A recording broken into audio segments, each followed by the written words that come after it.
up to $5,000 per day for each day that the offense occurred. And there are some very squirrely rules under the criminal procedure law as to how you count those number of days. So if a charge is filed on day 10 and you've been in, let's say, alleged violation for 10 days, that they couldn't charge you, let's say it takes 3 months, 90 days to get to your trial, and let's say you're found guilty, hypothetically.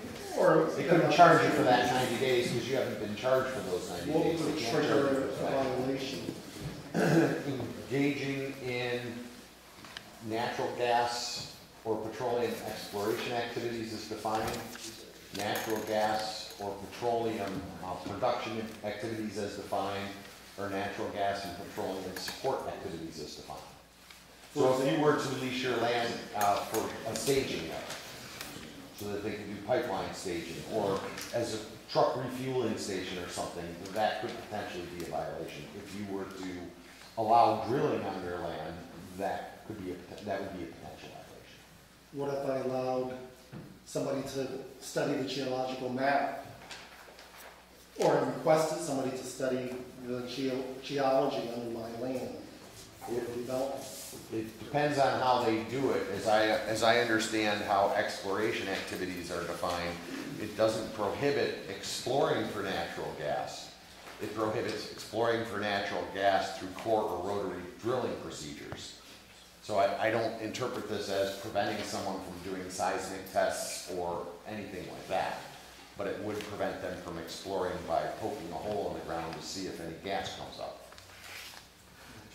And then I guess my other question, who would enforce, if I was going to be arrested, who would be arresting me? Or who would?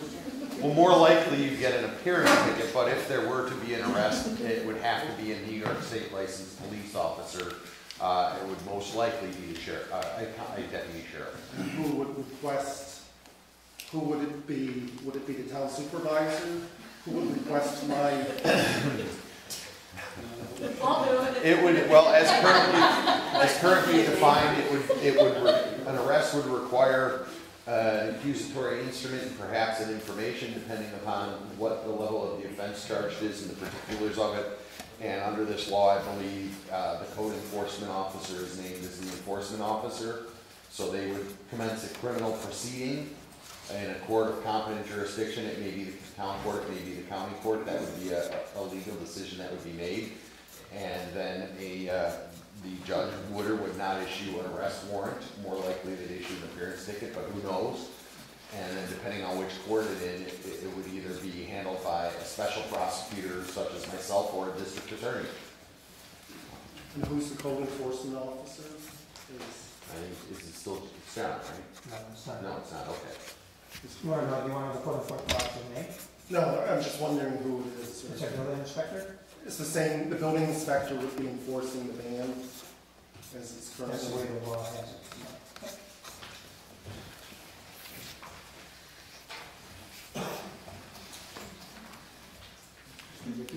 Okay, yeah, you're up. My name is Joe Wickey, lived here in Speedsville all my life.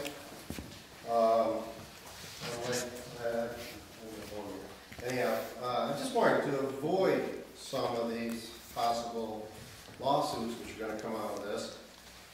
Has the board read the letter that was given to you by a past town board member to see possibly splitting the town of Carrollton, having a ban in just certain areas? Yeah, I read it.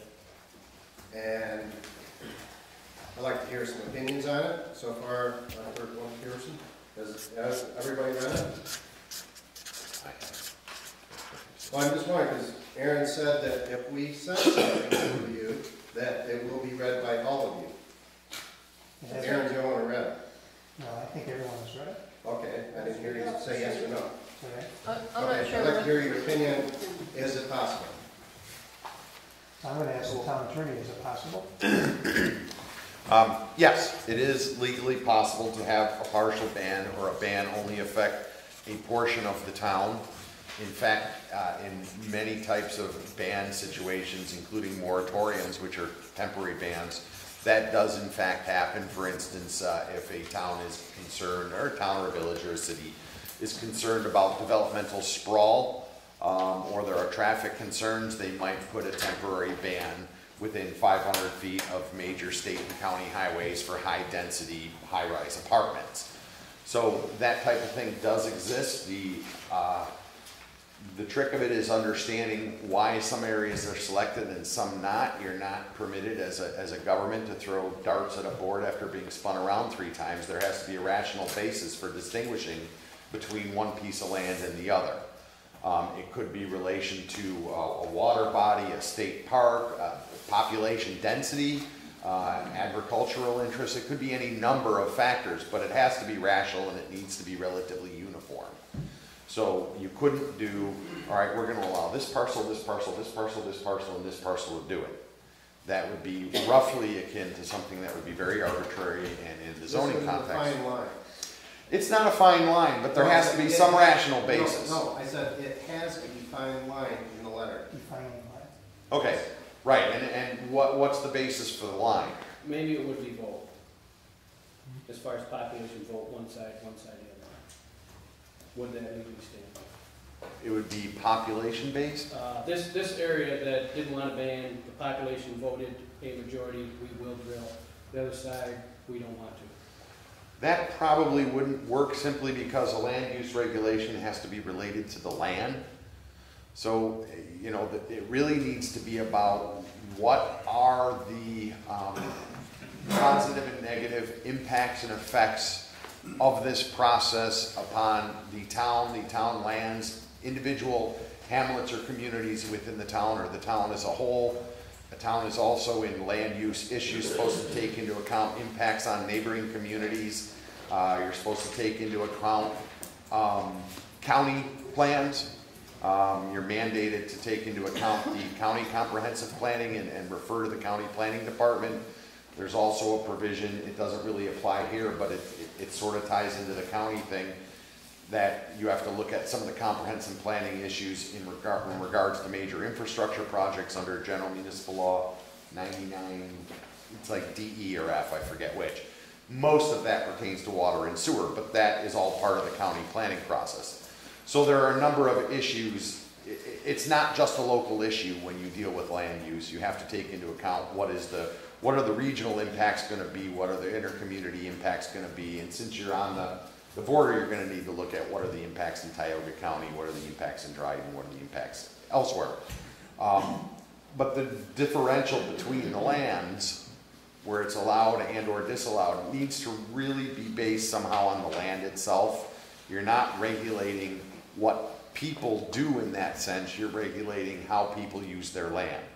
And that may sound like a strange distinction, but it is a land use regulation. Yeah, and if you flip that over, that's exactly how we got to this ban. Through a vote. Of the majority. Okay. So, you know, if we vote saying we want to, but on the flip side, they can vote and say we don't want you to. Well, there may be many reasons to draw that line near or at where it is, but, you know, they need to be based on the impacts to lands. The point, guy, is you're too long-winded. The point is that to say that you can't vote in something because you live there, but on the flip side, they, through a vote, have voted it out. Or we are in a banning process right now through that same process that we would ask for to control ourselves. Okay. Is it, I hate to kind of bring up this word because I know it's a not very sought after word in this community, but to if we were to do something like this and divide the town, is that a zoning? Is that using zoning or is that something else? In my opinion, zoning is the best backbone upon which to build land use regulations. It is not the only one. Okay. The general police power has all sorts of regulations that impinge on personal freedoms and property rights. I mean, that's when, you know, in absolute freedom, if I didn't like my neighbor, if it was absolute anarchy, I could shoot him. but we have police powers and they say, no, that's called murder, you can't do that, and that's technically an impingement upon my personal freedom. It may be a reasonable one in the eyes of the vast majority of people on the planet, but nonetheless, it still is an impingement. So the exercise of governmental power always impacts freedom, and it's in the balance, what's in the general good, how you make that determination, how a board balances the positive and negative impacts and expenses of a particular law or action or resolution or determination. That's what government does. So in terms of that question, if there was, it wouldn't be zoning, it would be if there was a rational basis related to the topography, to riparian corridors, to a natural ridge line, to watersheds. If there was some basis upon which to draw a line, it would be permissible to do so. It really should not be random because it has to be related to the use of the land. Okay. So just as a follow-up to that, so when, I know Caroline doesn't have zoning, but when other municipalities zone certain areas industrial or certain areas commercial or certain areas residential, are they required to base that on the property of the land, or is it more of a general decision that the people here want it or the people here don't want it? You're saying even It's often, yeah, my experience is it's often a combination of both, because people's voices tend to be heard in zoning situations, especially when creating maps. But a lot of initial zoning plans and how they change over time, again, in my experience, is based on trying to identify what's on the ground and then weighing that against what the comprehensive plan says is the future vision of the community. If you envision that you want to, focus business and commercial into existing business parks and into existing intersections where that type of use already exists and there's state highways that can support the traffic, then you would tend to draw that commercial zone in that location. There are going to be lines, let's say, between like an R1 and an R2 district that don't always make sense. It's just natural. Without zoning, things pop up, and then when you do try to get zoning, if you didn't have it previously, and this happens, it happens in rural areas all the time, it's hard to sometimes figure out where those lines are going to go, and you will hear more than once when trying to figure out where those lines should go that you're jerry-rigging things to get your friend or your neighbor into this zone or that zone, et cetera, et cetera. But ultimately, it has to be guided by the comprehensive plan with input based on the county's plan. What are your future infrastructure developments? You certainly wouldn't want to put a business district in a place that's never going to have water or sewer. So there's a lot that goes into that. But the answer is yes, there is some subjective individual decision making that goes into where those lines are. But they're usually based on the comprehensive plan and what actually exists on the ground at that time.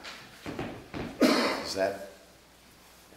I'm not sure it answers Tony's question about is there a way that we could make sure that the area that the town, if there is in fact an area of the town that would like drilling to separate it out that way? I guess I'm not clear. The answer is yes, okay. But there would have to be a rational basis for making that determination. That's based on the land and not on the people. Right. Like the water. Know what it is, Mark. Right. That might be one. Yeah. Okay, hold on. My name's Mark Gregor, and could it be based on a boundary line that we, the community of Speedsville and the residents around it, determine ourselves, have a vote on it ourselves, and say, okay, these boundaries here, we want fracking. We don't want to be Little Ithaca, Brokenville. We want to be Speedsville. Existing identified geographic regions like hamlets are often rational places to place such lines. Okay. You see that very frequently in zoning, in fact, where you have identified communities that are going to be the nexus of your R1, and then it'll vary out from there. So yes, that would be a rational basis. There's an existing known understood boundary. What do you mean by R1? Oh, just like residential one, like low density housing versus R3, which is often denominated high density housing. Usually for if you look at the county, like the county nodal development plan, they want your high density housing and business in these isolated in these particular nodes, and then as you spread out from there, you start getting into less and less density so that you're concentrating population and services in specific areas that can support them and not disrupting agricultural areas outside and preserving open spaces, etc. It's more complicated than that, but that's sort of the thought. You gotta take All right, we got Can you, 1, 2, 3. maybe a follow-up still in this, I think that these sort of are, so do the hands again so I can finish doing the numbering. 1, 2, 3, 4, 5. Tony, you're up first. Somewhere in this draft there, it is stated that the town of Caroline has never and doesn't have any industrial activity and has never had any gas drilling, which both are false, because I believe that gravel pit is heavy industry. And there has also absolutely been gas drilling in this town. That's why we went through this search for abandoned wells. How does that affect the standing of this law that is written on the basis of a community that's never had anything, but it actually has? If those activities have actually occurred, then that declaration that they've never occurred before should probably be amended. It should be factually accurate. And does it weaken the stance of this town's comprehensive plan and the idea of whoever wrote that and all of the reasoning behind this, that we are some kind of bedroom community, agricultural community that has never had this, and that is why we will never allow it, which we have and do. If you're standing in the court of law, how do you contend that that's so when it is not so, and how well does that stand up in court of law when it is not so? Well, it depends on what the law is ultimately, but if what you're saying is if a municipality previously had an activity and it decides it no longer wants to allow that activity, is that a legal problem for the town if there's a challenge? Generally speaking, no. They wouldn't necessarily be able to terminate existing ongoing operations. They would have to either allow grandfather rights, allow a variance or exemption procedure, or they would have to, and this is pretty rare, but you can amortize non-conforming uses out of existence. You can let someone who is operating a non-conforming use, you have to allow them a reasonable amount of time to gain a return on their investment, and after which it's no longer allowed. It's very rarely used. The only time I'm aware of it being used in the county was the Village of Lansing when they changed their sign ordinance. They gave existing sign owners 10 years to continue to use their investment on their existing signs, after which on year 10, day 1, their signs had to come into compliance. It baffles me that language would be in there if it was not important. Okay? That's not really a legal question. No, guy, that's the first time you haven't, stretched that one out, so leave it where it is. Thank you, Tony. Okay, I'm Carol Lee. I've lived around Speedsville my whole life, although I'm on the other side of the tracks.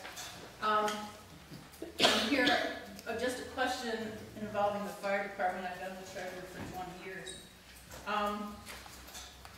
I understand that the state gets, I think it's 17 or 19% revenue from every cubic foot of gas that's taken underground in New York State, and that money goes into the pot and then gets distributed. If this came about, the town of Caroline would not ever get any of that money filtered down. You get your CHIPS money, your courts and all that. So, my question is to Don, or your budget committee, in the future, when we go to negotiate a contract, are you going to say, well, we had to spend so much money on this procedure, we're not getting enough money from the state, whatever, we're not going to get as much money as we're requesting? And that's to you, Don. Sure. I mean, I don't want to have to go back and say, well, if you let the gas drilling go about, we could get them. So the answer to my question is that the money that's paid for the attorney or money that is under the general budget, and the fire protection district's on a separate budget, so they're not intertwined, they don't mix funds. So that's a technical answer to your question. As far as revenues from gas drilling, I'm not aware that the state has any revenue from gas drilling, other than Yes, they do. other than the fee that they charge. The other revenues that are paid in the form of taxes are ad valorem taxes that are paid to the municipalities and the government districts, the school districts and so on, where a gas well is located. I'm not aware that the state receives any funds that they would I then think distribute. that's where the DEC gets their money. Yeah, as far as I know, DEC right now gets $300 per permit. Oh, no, I mean, in Albany, it funds the Department of, Right now, the New York State does not receive any, for the gas wells that are produced in the cut and black, they're not sending any money to the state as far as the service tax. We are one of two states that have gas drilling going on that do not have a service tax. Every other state does. The states that actually have been dealing with oil and gas extraction for many, many decades have been doing this. They recognize that it is important. And the prime example is Alaska, where people don't pay any property taxes at all. They only get a check from the government because the service tax is so high. Isn't there an income tax from the proceeds of the wells that are going to the state? Are there income tax? I don't know if the gas companies pay income tax on it, but I'm talking about the residents who are receiving proceeds. sure, the well, royalties. income tax is That's only, money coming from gas going to the state. the only way that money would come back to the town would be through either CHIPS or the aid to municipalities called AIM. And those are the only two revenue sources that we get from the town that are not dedicated to some other fund. There isn't any kind of state aid there? Excuse me? You don't get some kind of state aid? We get two sources. One is what they call an aid for local governments. And I got on the town board, it was close to 30,000, and now it's just over 20. The state has been reducing it on a regular basis. And then we received CHIPS funding, which has stayed essentially the same for the last 15 years. So you don't think if the state was doing better through income tax or whatever, they might up that back up to 30%? I would hate to guess what the New York State legislature would do. I'm sure. Yeah.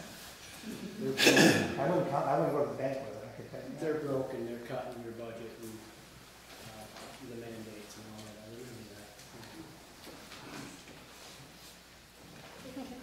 in the back.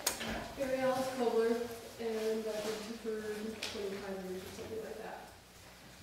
Small farmer with a full-day job because small farming is what it is. But I'm sorry to belabor this point, but I just don't get why splitting up the town in this way wouldn't be the same as splitting up the town for a noise ordinance or anything like that. And I just don't get why it's not zoning. Why it wouldn't be zoning. Aren't we talking about zoning? Just like we would be for any other kind of split up the town and parcel? Well, yeah, I don't know how to answer that because it's a matter of perception. Some people would say it is zoning, some people would say it is not. You have, when you deal with any type of power, especially when it's related to land, you can, let's take the mandated federal floodplain controls. When you're within a certain floodplain, you have mandated controls that treat your land differently than all the other land in the town. That's not in a floodplain. Is that zoning? So if you want to build and you have a wetland located on your land, there are federal and state laws, as well as in some counties, county laws, and in some municipalities, municipal laws, which treat your land differently because there's a wetland on it, or there's a significant natural community, or an endangered species, and the list goes on. Somewhere, at some point in the history of government, either those who were elected or those who elected them determined that some things are deserving of more protection than others.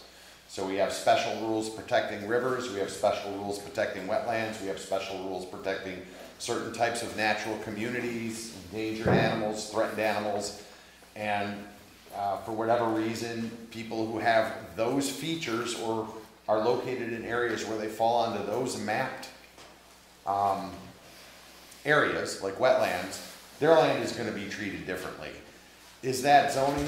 Arguably, it probably is. You're dividing a geographic region known as a town and treating the land in two different ways. The land that is not in this wetlands or this valley or this gorge or this unique natural area has got a different set of rules attached to it for developing a house or developing a business or building a road than the land that might be right next door.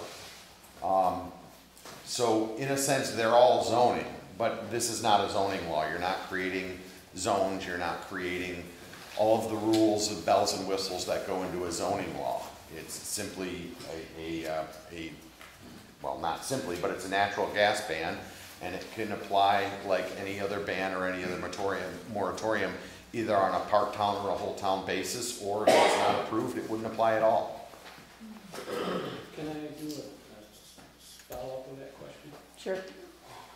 Didn't the head of the DEC, Martin's state in one of the articles in the journal that he would, something to do with partial bans but not whole bans in towns. He would allow something written about it. You recall anything like that? Well, he said a lot of things, including that the SGICE would be completed in the summer of 2009, but yeah, there have been noises from the DEC, and there have been noises from certain legislators that New York, as opposed to allowing the state to make an all or nothing decision for all of the citizens and communities in the state, or as opposed to allowing municipalities, whether it be counties, cities, towns, villages, making decisions on whole or partial bans. There are other states that, and there are other industries, in fact, that have a different set of rules apply to them. Some of them are like adult bookstores. You know, you can't completely prohibit them because of the First Amendment right of speech. So there have been some voices, and I believe what you're referring to, his voice among them, saying that we will, as the DEC, we recommend a plan that allows municipalities to decide where within their municipal boundaries they will permit this, but we won't permit them to ban it entirely. And that's following a model of certain, like adult bookstores, certain types of entertainment halls. And there are other businesses that have that rules, and there are other states that have a similar rule to that in relation to types of mining, coal mining or gas drilling. There are other states that have that rule. Whether or not, like I said, I think the answer is with the New York legislature, whether or not they go with that plan as opposed to any of the other two that are out there. I don't know. If that was so and that statement stands true, wouldn't you think it would make more sense for a town to follow that and ban in places that make sense as far as maybe where the population that voted and said no, like in this town, for an example, Brookendale in that area is saying absolutely no. Wouldn't that stand up in a court of law under whatever they came up with, because that was a statement that was made, that they would recognize that? Would that be a stronger law than a total ban under what you hear? Merely because the commissioner said he would like that system or he would support that system? Yeah. No, because elected and non-elected public state officials make expressions of what their opinion is on policy all the time. Until the legislature enacts a law, it doesn't really matter what they express. If he gets enough traction in the state Senate or the Assembly to get a bill written in that fashion and approved, then yes, that would be the option and the sole option before each municipality that wanted to do partial banning. They'd have to allow it somewhere, and I'm sure there would be rules about what that means. But you're exactly right in your other thought that you know there are areas that are more suitable or less suitable for this process, and that's something a town may consider. It's just about making sense. Okay, we had you, and then Lizzie, is that? I think so. Okay. Hard to remember. My name's Michelle Brown. I live up on Speed Hill Road, which is on top of Buffalo Road, not actually in Brookendale. I guess my question is, and I don't know if I can express this clearly. So, is there a way to protect our resources that exist in the town of Caroline from being used for gas extraction in contiguous areas, say in Tioga County? Is there a way, is that written in here in some way, that we can keep, say, our water from being used for that process that's happening nearby? And following up on that, what kinds of things would you say that citizens that might be on the border of gas extraction of any type, whether it's the traditional type or the proposed propane injection type, then what, you know, how do they protect their property and their property values? From the impacts of from the impacts activity of in the neighboring. adjacent gas drilling of any type, or you know, industrial activities, since I think that's included in the ban. Yeah, I'm not sure what a person can do to prohibit what may be a lawful activity on their neighbor's land. If your neighbor wants to house vicious dogs, there are a few things you can do about it, but ultimately they can have some dogs. I know that the example is different, but one, to the extent that the town of Caroline has certain features about the town of Caroline, be they ecological, be they population-based, be it infrastructure like town roads, whatever it is that's of value to the town of Caroline, those things, I believe, are what should be protected through the moratorium process, whether it's aquifers, wetlands, a ban, whatever. And that's for the town of Caroline to decide. To the extent that this ban tries to protect some of those resources that may or are deemed vital by the citizens or the town board, I think it largely captures the scope of what can be protected rationally in a law of this sort, insofar as you have to look at the definition of petroleum support activities. Some of the water, most of the waters belong to the state of New York. So just like most of the wildlife belongs to the state of New York, there's not individual ownership of those assets by citizens or governments. You have powers to regulate and control within certain limits.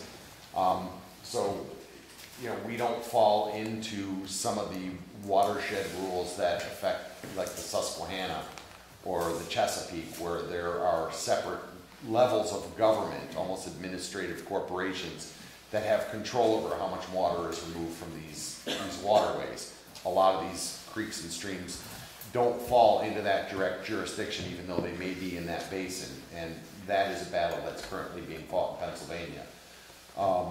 But to a certain extent, the state has largely control over a lot of the surface waters of the state, and if they're going to permit water withdrawals that are detrimental, there's not a lot a private citizen can do, except to the extent that if they're directly impacted, they can challenge it in court.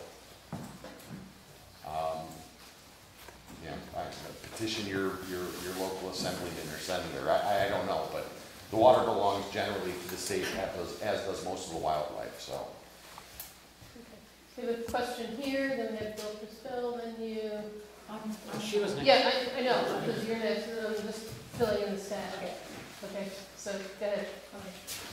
My name is Elisa Evans, and I live on Bald Hill Road. I've been there for 37 years. You mentioned that there would have to be a rational reason to divide up the town. You gave some rational reasons for setting aside a wetland and having specific requirements or certain determinations on how that land gets used. Those seem like rational reasons. I am really hard put to think about what kind of a rational reason to come up with to say that the land that's around Speedsville or some other part of the town is different from the land that in the rest of the town.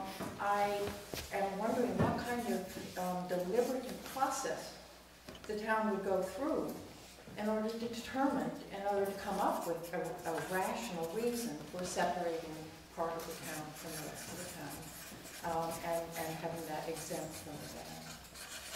What would the process be Well, off the top of my head, I don't know, but you'd have to study the land, the topography, the history of land use. The county, for example, has historical maps showing changes of land use over time, and you can see what all the trends are and where things are moving and how they're moving in and out of agriculture or in and out of housing. There are resources to try to figure out where such a line might be, but to the extent that you may be asking a policy question, that's something the board has to wrestle with, and that is there are arguments that air pollution and water pollution don't recognize property lines. Exactly. So that's part of the equation that has to be considered in that weighing of impacts and pluses and minuses in doing any ban or any partial ban. If it is banned in Caroline, that's not going to stop oil and gas impacts from occurring in Caroline. There are still going to be trucks coming through. There are still going to be there likely may be pipelines that come through. There are some that you can't control their location, and these things have impacts. I mean, once you cut a ditch in the middle of a road, it's probably always going to be a ditch, no matter how many times you put blacktop in it. So, as a practical matter, I understand what you're saying. There's some things don't recognize boundaries. But on the other side of the coin, there are reasons to distinguish from a regulatory perspective one piece of land from another. You can recognize that it's not necessarily wise to build houses on extremely steep slopes, and you can treat those steep slopes differently in terms of your building requirements or your setback requirements because of the essential safety features. So the police power relates to a whole bunch of things, and I brought a short definition here, but it's really public health and welfare and engaging all sorts of regulations and rules to basically further the public welfare and weal. And what is in the best interest of the public is a legislative decision for the board. I haven't been elected by anyone in Caroline to make a decision. So as a practice, I'm fond of saying that, but it's essentially true. Your question has a valid underpinning, and that's something that'll need to be weighed. And counter to your question, there are people that have different opinions on that, and their opinions will need to be weighed. And it'll all have to be balanced out, and that's what you guys are elected to do. Okay. Bill, and then gentleman here. Yeah, let's No, first we Bill Costello, and then. I got a couple questions. When we first started this, you had a microphone up more front. I'm probably the oldest redneck here, but I have a hard time hearing. I want simple answers, I don't want dissertations. How many came here tonight using any sort of energy? Name it. Gasoline. Gasoline? What kind of energy was it? Gasoline? I had some potatoes for lunch, actually. Those potatoes to take you back up. That's a serious question that he had. Took me 13 years to get around coal. Wood. I'm probably not very intelligent. So when I sit in front of people, I like to be able to hear what they say. You can ask me to leave when you want to. We're all in this together. There's room for all of us. It's important to all of us. Our future of our children, our future of our grandchildren, even our future of our grandparents that are still left. Let's get on the same page.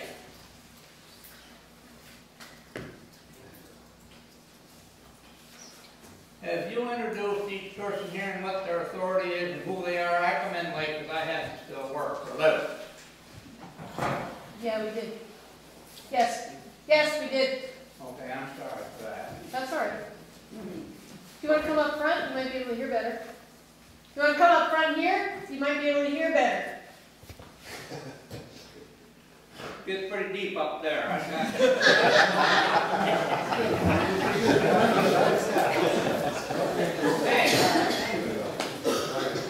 I was told to keep my mouth shut, so I'm going to shut up. I guess I'm at home. I got it up tomorrow.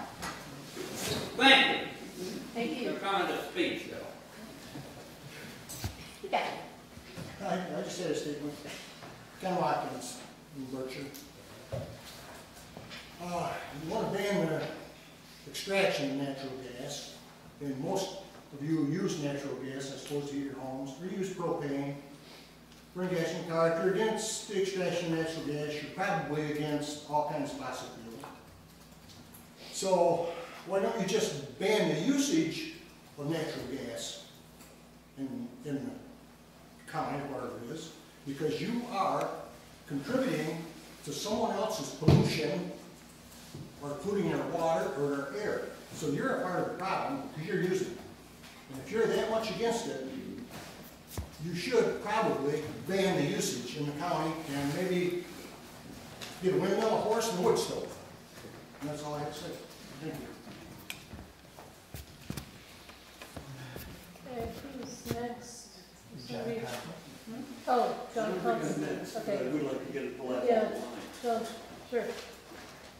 Good. Hi folks, I'm John Comfort. I had a concern and comment and a question related to monitoring and funding of monitoring. I have read that in Wyoming and Dimmick, people tried to get financial compensation for pollution. They were denied financial compensation because they did not have beforehand monitoring. They had no evidence of a change. They had no evidence that things had gone wrong with their well water or air.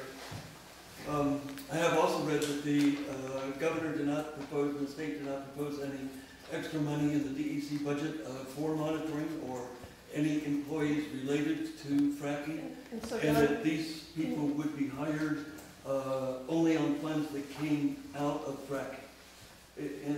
And I think it is really critical that the monitoring be in place before any fracking starts, because you have to know the change. That's a very fundamental idea and necessity. Who would pay for the fracking monitoring before it is actually started? And I really recommend to the board that they consider doing some sort of monitoring so we have a baseline database. Who is going to pay for that? Well, maybe it would be allowed in speedsville. Maybe speedsville should pay for it. I think that would be fair to them. Sure. So seriously, would the board be in favor of paying for pre-fracking monitoring of air and water quality? Hello? I know there's already some baseline water testing being done. We were actually, Milt Tam actually approached us about doing some baseline water testing. It'll be done for, we did the first test a couple months ago, and then I know Lincoln Adams was going to do the next test, the subsequent test. It's going to be done for 6 months, every 6 months for 2 years. What are you testing for? I can't give you the list, but they're testing for inorganic as well as organic compounds. Will this be publicized? Will everybody see the results? Good question. Because if it's for a study, it may not be public, I guess. I think it would be important to know if it was public. Yep, Sorry for it saying would out be. of turn, but. May I ask who's doing the testing? Yeah. Well, Cornell University is doing the testing. This is a town initiative, or is this linked somewhere? No, this is something that actually Milt Tam approached me and my dad about doing. And then we believe we went around 6 sites around Caroline. But, so this is a private undertaking, this is not the town? Correct. It's Okay. not the town, so. So what about everybody else as well? I'm sorry, what? What about all the other thousands of wells? Yeah, what about them?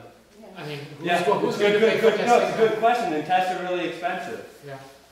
The tests that Cornell is doing are free of charge, so who knows if we should even listen to them. But I was trying to answer your question as best I could. The street should be monitored. Ann? Well, just in answer to what John asked, somebody's going to get this better than I did, but this afternoon Karen Edelstein sent around a notice to a lot of people about air quality testing. There's apparently, I don't know if it's a competition or grants or what, but communities can apply for to have air quality testing. And some of the criteria for the applications were, the two I remember was they were going to give preference to minority communities and also communities where people spend a lot of time outdoors, which certainly seemed like Caroline would qualify for. So I don't know if anybody can give that better explanation. Yeah, but there's well, clearly it's something, we can look into it. we can apply for. Yeah, okay. Other questions? Let me just see, Milt, if there's anybody else who's already had opportunity. There is some baseline testing being done on the streams, on the creeks, already. Uh-huh. And it's been done for over a year. And they're doing tributaries, doing 6 Mile Creek, they're doing some in Susquehanna. So those tests will be baselines that they can use for future. Good. So, Milt, we'll get to you, but I see a couple of new people. Is that all right? Sure. Okay. Bev? And I saw somebody else over here. Oh, Sue. Okay. I'm Bev Livingston. I've lived here quite a while.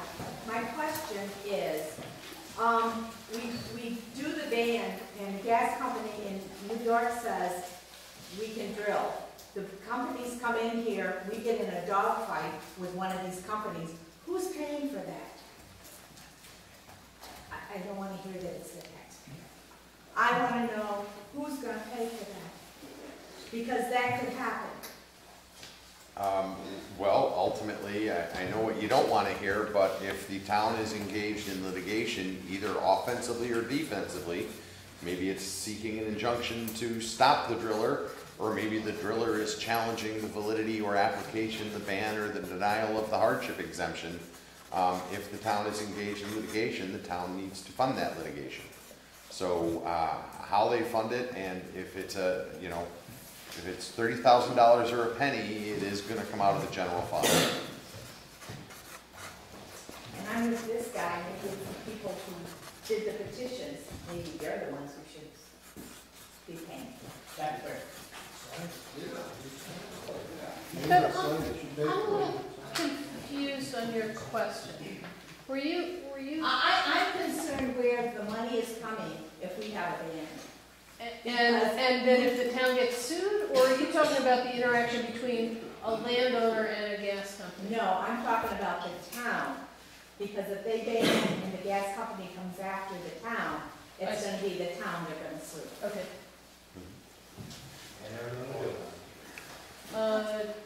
This relates to your. Can I anticipate a follow-up question, which is what is a, if we were to be challenged, what is it between a penny and $30,000? What are some reasonable costs if the town were challenged? Well, since there are somewhere between, I guess it depends on how you want to count them, but somewhere between 40 and 60 municipalities that have done moratoriums and bans. And despite the warmongering language that's been out there, only 2 have been sued. It appears as if the industry is going to wait for that appeals process to go forward, and or perhaps wait for the permitting process to go forward so they actually have a reason to invest the money in a lawsuit. I don't know what Dryden has spent, but in a fully contested challenge in state Supreme Court, you're generally going to be dealing with numbers between $30,000 and $60,000. In federal court, roughly double. Federal court's just a lot more paperwork, a lot more rules, a lot more complicated. And getting into federal court would necessarily imply a different set of questions than you would have in state court, which would expand the scope of the complaint. So I don't think it would be quite double, but it's a good planning rule of thumb. Yeah. Cyrus? So supposing, I'm Cyrus Umriger. I've lived here since 1980. Supposing we allow drilling and our air and water is polluted, okay, our children get asthma, okay, our land property values go down. I have to get my well tested every year just to make sure that it's clean, even if it's not polluted. That costs, the last time I checked, about $800 for each test. Because this is you're not just testing for bacteria. Who is going to pay for that? You are. Sure will. Why should I have to pay for pollution that was caused by some of my neighbors? Doesn't the DEP do something, isn't there in the guys testing prior to drilling, testing after, and so many years after? Isn't there something there? They have something to that effect, but it's modeled on what happened in Pennsylvania. It doesn't seem to have worked well there. It goes back to the ultimate question. There is a cost, risk, and expense to having a ban, and there is a cost, risk, and expense to not having a ban. Ask the highway superintendent how much it's going to cost to replace 2 miles of highway, and then figure out what that cost is versus the cost of litigation. So in terms of the financial impacts, both positive and negative, whatever revenue may come, whatever revenue may go out, whatever legal expenses involved in enforcing the ban, whatever legal expenses involved in trying to force the repair of your roads, those things need to be weighed out. That's part of the equation that has to be balanced. There's not one answer to that. Everyone here probably has a different opinion. Is yours on a new topic, or are you in a follow-up? It's related to litigation. Okay. To save on potential litigation, why doesn't the town, why haven't you decided to wait and see how these other suits play out, like the town of Dragon and Mayfield, before you dive into this? Very good. I should probably answer that question, because I'm not sure it's one that I can answer. It's a strategic decision. If the state has allowed permits to be issued and you then institute a ban, then it's much more difficult to stand up in court. So if you were to institute a ban, you want to do it before the permits are issued. Becky, was yours related to this litigation, or is this a separate topic? Well, my question, I think, is pretty much covered by what Guy just said. Okay. Which is, there could be many reasons to be sued, you know, if there's a spill. And we have to sue the company over the cleanup of an area. Okay. So you would have to kind of... Yeah, it's probably the simplest question of the night is, this is a simple local law. If it's enacted, it's a ban. And if for whatever reason down the road it's deemed that the ban is not what the town wants anymore, is it a simple process of a hearing and repealing, or just can the board act as quickly to repeal the ban as just deciding that they don't want it anymore? How does it? So what's the process for undoing the ban? Exactly. Okay. It's the same process. Terminating an ordinance or local law is also done by local law. So if for some reason, because of the complexities or issues in a lawsuit, or because the courts rule that certain things are impermissible, certain things are, or because there's a change of heart, or because the safety technology of the mining industry, it makes a substantial advance, who knows what the reasons are. If the town decided, if the town board decided it didn't want the ban anymore, they would have to have a public hearing on 5 days' notice and pass a local law that would probably be as simple as, you could write it on one simple page and it would say, local law number X of 2012 be and hereby is repealed in its entirety and of no further force or effect. Dated, signature, signed, file it with the Secretary of State, done. That's done all the time. Just to follow up on that, could there be some liability to the town as part of undoing the law, where somebody says they suffered damages or expenses because of the law that was repealed? I'm not sure in other words, if the town, suppose the town got sued. Okay. And then the town said, okay, we're going to undo the law. Okay. Could the town also be liable for damages for having had the law, for covering court expenses, or covering, or a company says, or a landowner says, I've suffered X amount of damage because of the law, and the town has to compensate? Suffered damage because of the ban? Yeah, because of the ban that the town has now repealed. They could make that claim. It would be weaker than if the ban were in place, because whatever loss that they may have suffered would have been removed. I don't know. I mean, I guess in theory such a claim could be made. I'm not sure it would go anywhere. Generally speaking, absent violating some direct prohibition, like passing a law based on the age of a citizen, or the race or ethnicity or religious preference of a citizen. Absent something that's that blatantly wrong, there are two types of immunity that generally attach to legislation, and that is governmental immunity and sovereign immunity. They're related, they're slightly different. If you dislike the law, or you believe that it is unfair or unconstitutional in its disproportionate impact on you individually, then the remedy is to challenge the law. And if it goes to a basic protected constitutional right that's going to be recognized and vested, then the town may have some obligation under some of the civil rights statutes when you were involved in certain state actions.